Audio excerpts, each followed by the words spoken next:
तो my dear students, आज का है ये पहला लेक्चर ऑफ क्लास नाइन्थ। आज हम इस क्लास नाइन्थ के लेक्चर में पढ़ेंगे लाइंस एंड एंगल्स। इस लाइंस एंड एंगल्स में हम कुछ टर्मिनोलॉजी पहले स्टार्टिंग में आती है, उन सब टर्मिनोलॉजी को हम एक वन बाई वन डिस्कस करेंगे। तो आर यू रेडी?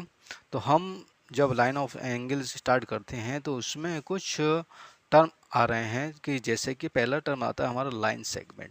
तो जैसे कि आपने क्लास 8th में पढ़ चुके हैं कि लाइन सेगमेंट क्या होता है। लाइन सेगमेंट क्या होता है?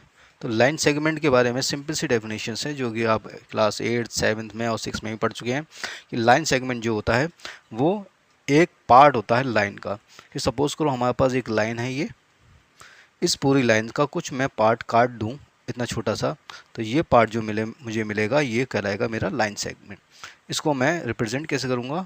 रिप्रेजेंट मैं ऐसे करूँगा, ए और बी, यहाँ पर एक पॉइंट और ये बी पॉइंट। इसे लाइन सेगमेंट को हम जब आप कॉपी पे रिप्रेजेंट करेंगे तो स्टेप से आप लिखेंगे। तो ये होता है हमारा लाइन सेगमेंट। लाइन क्या होती है? लाइन कोई भी दोनों साइड में, राइट साइड में और लेफ्ट साइड में कहीं पे भी ख़त्म नहीं होती है, यानी कि एंडलेस, इनफाइनाइट आगे की तरफ बढ़ती रहती है।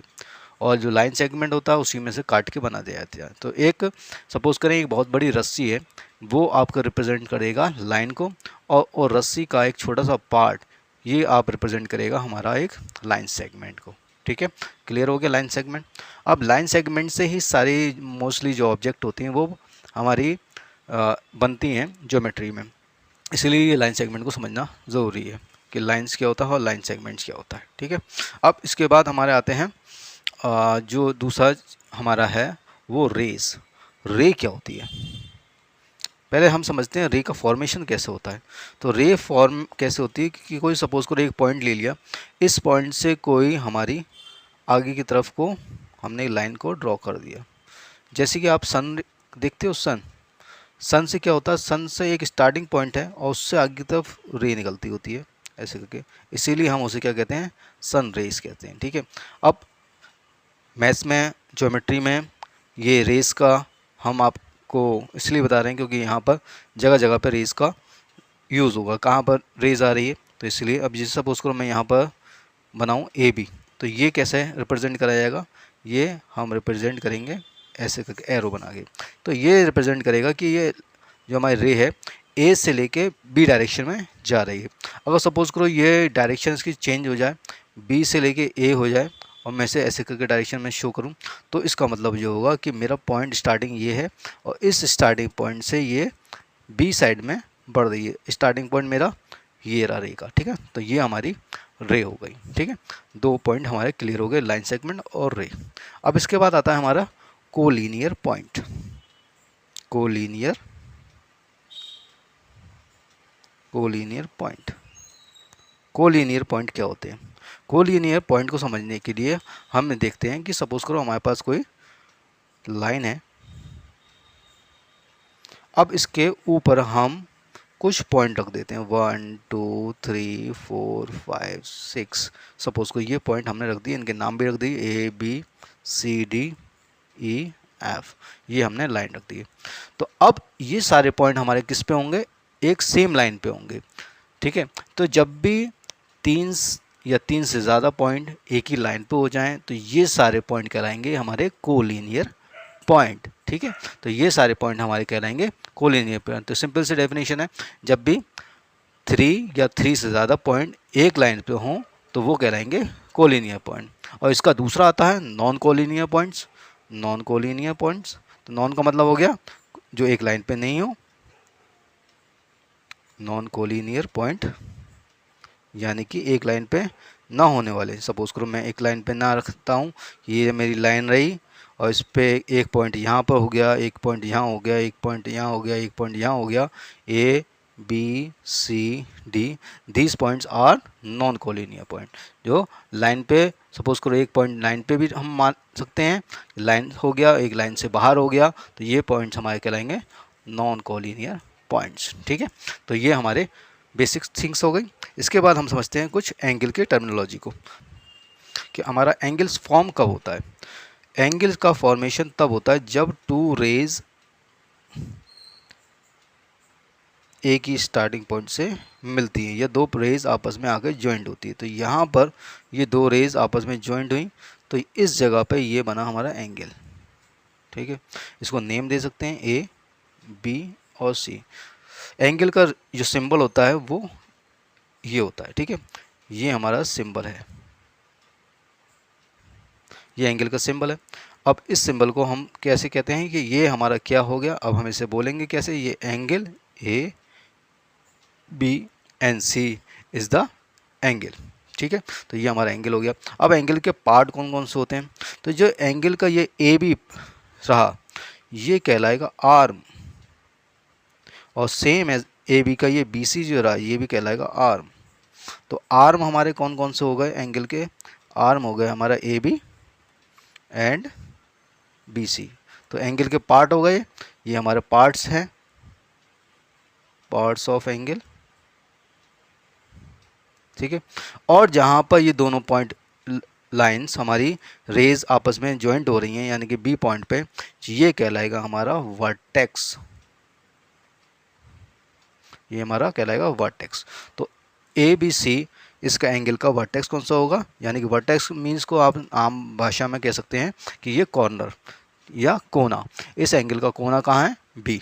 तो एंगल आपको कहाँ कहाँ देखने को मिलते हैं, जहाँ पर भी दो लाइनें आपस में मिलती हैं, जैसे कि हमारे घर के कोने होते हैं, घर के कोने आपस में जहाँ पर भी आप देखें तो वहाँ पर एक एंगल फॉर्म होता है।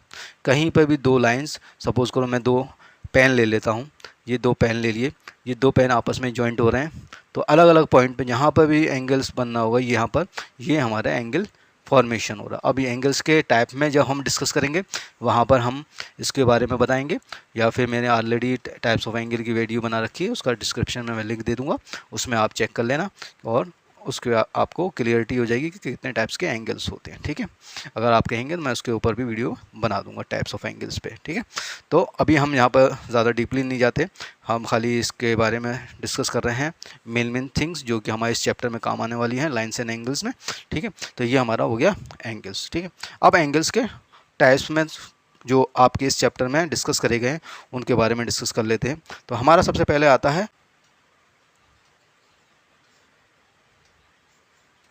Complementary angle. कॉम्प्लीमेंट्री एंगल ऐसे एंगल होते हैं जिनका सम, जिन दो एंगल का सम ऑफ टू एंगल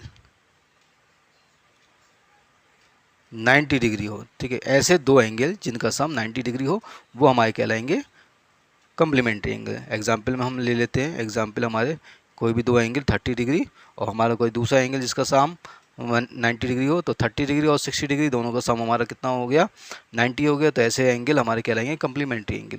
और दूसरा होता है हमारा सप्लीमेंट्री एंगल, ऐसे एंगल जिनका सम 180 डिग्री होता है। ठीक है, तो ऐसे एंगल हमारे कहलाते हैं सप्लीमेंट्री एंगल। तो इसका एग्जाम्पल ले लेते हैं हमारा कि एक हमने एंगल ले लिया 150 डिग्री और दूसरा एंगल कितना होगा 30 डिग्री का होगा। तो 150 और 30 डिग्री हमारे कितने हो गए, 180 हो गया। ठीक है, इसका एग्जाम्पल और भी ले सकते हैं, बहुत सारे एंगल्स होते हैं जिन भी एंगल का सम हो जाएगा 180 डिग्री वो हमारे सप्लीमेंट्री एंगल होगा। ठीक है, अब नेक्स्ट वन आता है हमारा एडजेसेंट एंगल। एडजेसेंट एंगल कौन सा होता है, एडजेसेंट एंगल को समझने के लिए देखिए, सपोज मैं यहाँ पर एक डायग्राम बना रहा हूँ, इससे आपको क्लियर होगा कि एडजेसेंट एंगल होता क्या है, कैसे दिखता है। यहाँ पर सबसे पहले हम आइडेंटिफाइड करेंगे कि एंगल हमारे कौन कौन से बन रहे हैं इस वाली फिगर में। तो यहाँ पर देखिए एक एंगल बन रहा है हमारा angle A B D, angle A B D, और दूसरा एंगल बन रहा है एंगल सी बी डी, तो एंगल सी बी डी। तो इन दोनों के बीच में यहाँ पर आपको दिख रहा है कि एक कॉमन रे आ रही है, और दोनों एक रे यहाँ पर ए बी आ रही है और एक रे हमारी बी सी आ रही है, और ये दोनों रेज कहाँ पर आगे मिल रही हैं, इस वर्टेक्स पे मिल रही हैं। ठीक है, कौन सा वर्टेक्स है, बी। तो जब भी दो एंगल्स एक कॉमन वर्टेक्स पे आगे मिलेंगे तो ये हमारे कहलाएंगे एडजेसेंट एंगल। ठीक है, जब भी दोनों एंगल्स एक ही वर्टेक्स पे आगे मिले तो इस कंडीशन में ये दोनों एंगल्स कहलाएंगे हमारे एडजेसेंट एंगल, जिनका एंगल के कॉमन वर्टेक्स होते हैं, जिन दो एंगल के कॉमन वर्टेक्स होते हैं वो एंगल्स कहलाते हैं हमारे एडजेसेंट एंगल। ठीक है, तो इन दोनों एंगल्स में ये सपोज करो एंगल मैं अगर 1 मान लूँ, यहाँ पर एंगल 2 मान लूँ, तो एंगल 1 हमारा A B D A B D angle 2 है और ए बी सी डी हमारा एंगल 1 है। तो एंगल 1 और एंगल 2 इन दोनों के कॉमन वर्टेक्स क्या है, बी है। तो इन दोनों का कॉमन वर्टेक्स हमारा बी है। तो जिन भी एंगल के दो के एंगल के कॉमन वर्टेक्स हमारा एक होगा, वो हमारे ये दोनों एंगल एडजेसेंट एंगल कहलाएंगे। ठीक है, अब नेक्स्ट वन आता है हमारा linear pairs of angles. Linear pair angle, linear pair angles. अब लीनियर पेयर एंगल्स सिंपली समझ लेते हैं। कोई एक स्ट्रेट लाइन जा रही है, इस स्ट्रेट लाइन पे दो एंगल बन रहे हैं और वो दोनों एंगल एडजेसेंट एंगल हैं। सपोज कोई एक ये बन रहा है, एक ये बन रहा है, इसको एंगल 1 कह दूँ, इसको एंगल 2 कह दूँ, और इस कंडीशन में ये दोनों एंगल का सम हमारा होना चाहिए 180 degree. Angle 1 plus angle 2 equal to 180 degree हो, तो ये दोनों एंगल कहलाएंगे हमारे लीनियर पेयर एंगल। ठीक है, अगर दो एंगल एक स्ट्रेट लाइन पे जा रहे हैं और ये स्ट्रेट लाइन बना रहे हो, सपोज को ये मैं नाम भी डाल दूँ ए बी सी डी डाल दिए, तो ए बी हमारी स्ट्रेट लाइन है और इस पे दो एंगल हमारे बन रहे हों और दोनों एंगल एडजेसेंट एंगल हों। इनके कॉमन देखिए यहाँ पर कॉमन वर्टेक्स आ रहा है, कॉमन आर्म भी आ रहा है, तो कॉमन दोनों का आर्म हो और दोनों एंगल का सम 180 डिग्री हो, तो ये एंगल कहलाएंगे हमारे लीनियर पेयर एंगल। ठीक है, तो इस तरह से हम इस वाले चैप्टर में इस लीनियर पेयर एंगल्स का यूज़ करेंगे। ठीक है, तो हमारे ये दोनों एंगल हमारे कहलाएंगे लीनियर पे एंगल। इस कंडीशन में इसमें 180 डिग्री का एंगल बनता है और ये लाइन स्ट्रेट बनेगी। ठीक है, तो इस स्ट्रेट लाइन में बनने वाले दो एंगल, अब ये कंडीशन हमारी ऐसे भी बन सकती है, सीधे सीधे भी बन सकते हैं। ये हमारा एक एक्यूट एंगल और एक दूसरा ऑब्ट्यूज एंगल भी बन सकता है, इस कंडीशन में भी बन सकता है। ठीक है, अलग अलग कंडीशन में बनेंगे, लेकिन कंडीशन ये रहेगी कि दोनों एंगल का सम, वन एंगल और एंगल 2 दोनों एंगल का सम हमारा 180 डिग्री ही रहेगा। ये हमारे लीनियर पे एंगल्स की कंडीशन होती है। ठीक है, ये प्रॉपर्टीज हम समझ लेते हैं। ठीक है, अब नेक्स्ट वन आता है वर्टिकली अपोजिट एंगल।